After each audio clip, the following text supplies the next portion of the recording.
옥토버 스카이. 1969년 7월 16일 지구를 떠난 아폴로 11호는 나흘 동안 40만 킬로미터를 날아 7월 20일 마침내 달에 착륙했습니다. 옥토버 스카이는 아폴로 11호가 달에 착륙하기 전인 1957년 소련이 세계 최초의 인공위성 스푸트니크 1호 발사에 성공했다는 소식을 접한 미국인들이 불안과 공포에 사로잡히는 상황을 묘사하며 시작합니다. 당시 미국인들은 미소 경쟁에서 뒤처졌다는 사실과 미국 상공을 지나가는 인공위성이 언제 자신들의 영토에 미사일을 떨어뜨릴지 알 수 없다는 불안에 사로잡혔습니다. 이런 상황에서 코르드 광산촌의 호머 히컴은 자신이 정말 하고 싶은 일을 발견했습니다. 바로 자신이 만든 로켓을 하늘 높이 쏘아 올리는 일이었습니다. 하지만 코르드 탄광촌의 청소년들은 미식 축구 선수로 기량을 발휘해 장학생으로 대학에 진학하든가 아버지의 뒤를 이어 광부가 되는 두 가지 길만이 자신들의 미래라고 생각하고 있었습니다.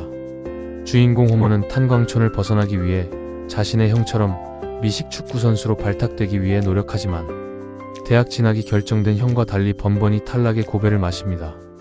그러던 중 스푸트니크 1호에 대한 소식을 접하면서 새로운 꿈을 꾸게 된 것입니다. 그리고 그동안 학업을 게을리했던 호머와 그의 친구들은 주변의 비웃음을 무릅쓰고 로켓을 만들어 발사하는 실험을 계속했습니다. 그러던 중 학업 성적이 뛰어난 쿠에틴이 합류하고 그들의 노력을 적극적으로 지지해줬던 과학교사 라일리의 격려에 힘입어 로켓의 성능을 조금씩 향상시켜 나갑니다. 그 와중에 가장 큰 장벽은 아버지 존이었습니다. 자식이 돈도 안 되는 쓸데없는 짓에 시간 낭비하는 것을 원하지 않았던 존은 탄광에서 석탄을 캐는 일이 미국의 발전을 위해 아주 중요하다고 자부하는 광부였고 미식 축구 선수가 되지 못할 바에는 광부가 되는 것이 가장 바람직한 선택이라고 다그치곤 했습니다. 아버지의 인정과 격려를 받고 싶었지만 그러지 못했던 호머는 낙담하기도 하고 한때 광부로 살겠다고 결심하기도 하지만 결국 자신들의 계획을 포기하지 않습니다.